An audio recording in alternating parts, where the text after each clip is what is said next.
Why should I be part of the less than famous panel at VidCon? More like, why shouldn't I be? yeah.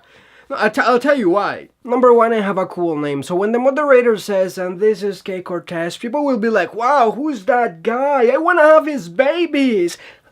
That's a panty throw in motion. Whoa. In all seriousness, I would bring a fresh perspective to the panel because I keep my perspectives in a Ziploc bag.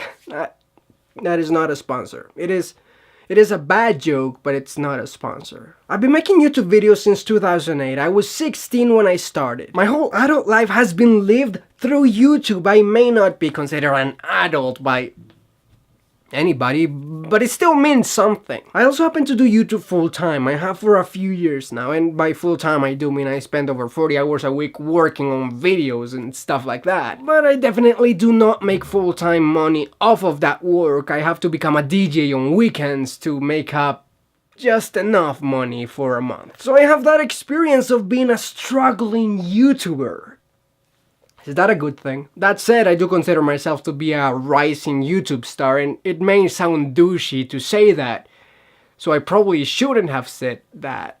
That brings me to my best attribute for the panel, though. I have the unique experience of navigating two very different sides within YouTube, English and Spanish. There are two very different worlds that often collide in very special ways. I have 6 channels, one where it's more polished comedic videos, I have my personal channel, and I have my gaming channel. Yes, Mr. Mathematician, that is only 3, but I have those 3 formats in both languages. I say formats because the videos on each side are completely original and independent of each other. Meaning I don't do the exact same videos and just translate them to each other's languages. I actually do new content for every channel. Some people think I'm insane for working so hard. Some people think that. I also know a lot about MCMs, having joined a horrible one a few years ago.